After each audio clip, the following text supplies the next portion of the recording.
So growing up, I always had support from my loving parents, of course, and they raised me very Christian. Like, we always went to church every Sunday and whatnot.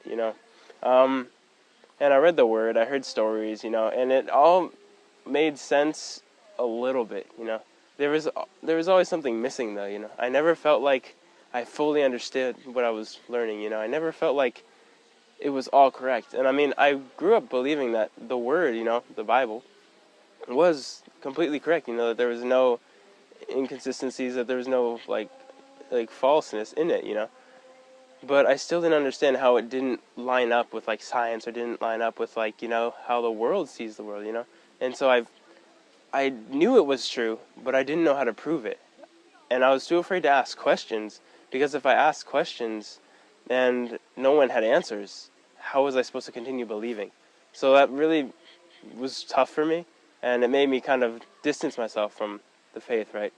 And then while I was actually on study abroad in Japan, I met these guys that had studied Providence, and so I met with them. I started studying, doing Bible studies and whatnot, and it really, for the first time ever, I felt like there was real truth in the Bible.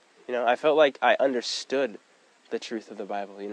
It wasn't just like me trying to convince myself or convince others that I knew.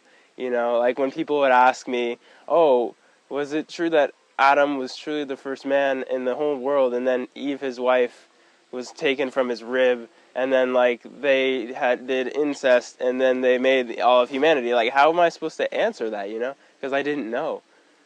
But as I studied, it truly showed me the truth that was in it. That the Bible is not wrong. It's our perception of what happens in the Bible that was wrong. And so I wanted to change that. I wanted to learn correctly. And so that's kind of where I had my focus. And truly, as a result of that, I really was able to change my heart. Because before, I had believed but didn't know why. And because of that, I had lived really recklessly. I just lived how I wanted to live, because I wasn't going to understand the Bible. And, I mean, no one was going to tell me how to understand it properly. So why not just live how I want? That's how I thought. But after truly learning properly, I was able to change my heart, change how I lived, and really, in a way, live for something, Live for something that I knew I believed, and now I was able to understand. And once I had that feeling of, like, really understanding and being able to apply it to my life and really basically change how I live, raise the level of how I live, I couldn't go back. I didn't want to go back to kind of, in a way, blinding myself to the truth, So yeah, that's why I chose Providence. I think the greatest thing about Sensenim is how much he cares, Sensenim is one of the first people I've ever met, the only first people that I've ever heard of, that has truly loved and cared for every single person, no matter who they are, no matter what they've been through. He's really cared from the bottom of his heart just for that person, He hasn't cared because he wanted to receive love from them, or because he thought he would look good, like being helpful or being nice.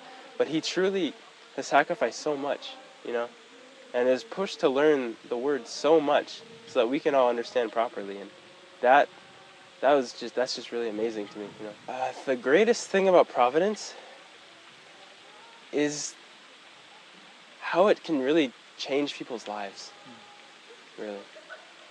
That sounds kind of vague, I guess, so I'll explain a little more. So before I came to Providence, again, as I said before, I lived really recklessly. I grew up believing that, Jesus died on the cross for my sins, so no matter what I do, I'm okay, because as long as I say I believe, then it's fine, But that was a horribly ignorant and selfish way of thinking about it, Because, I mean, you have to think of it not just in terms of physical, You have to think of it in terms of spiritual. So, like, when people say, "Oh yeah, Jesus died for my sins, so I'll do whatever," you have to think about how that's affecting their spirit, Like in the same way that, like, we, like, eat, we drink, we sleep, we shower, we clean ourselves, there's the same exact kind of things for the spirit. And so, the spirit's way of eating is reading the Word, reading the Bible, whatnot, The Spirit's way of, cleaning themselves, like taking a shower, is repenting. The Spirit's way of, like, really breathing, and living is through, like, prayer, Incorporating that into your life changes so much, because you can no longer be so selfish. You can no longer be ignorant. You want to know the truth. You want to be able to change your life so that you can live properly, And, when people realize that, they really change their heart. Like, me from a year ago was completely different from who I am now. Completely different.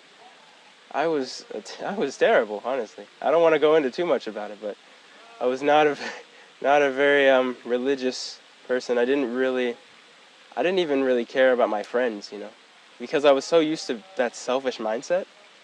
That got all the way deep into my heart and almost ruined a lot of my friendships.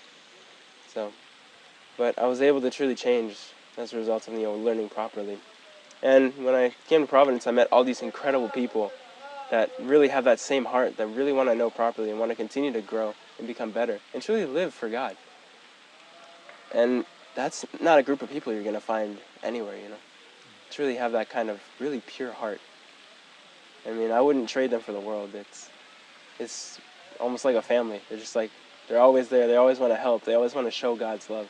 They always want to do everything for, to help you. And that's more kindness than I think I've ever been able to feel in my life. So I'd say don't be afraid to ask. Because if you don't ask, then you never know properly, And even in the Bible, there's a verse that says, ask, and it shall be given to you. Seek, and you shall find. Knock, and the door will be opened unto you, basically.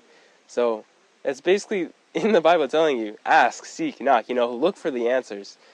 But so many people are afraid because if they look for it and they don't find it, they won't know what to do. But don't give up. Keep searching. Pray. In your heart, really search for it.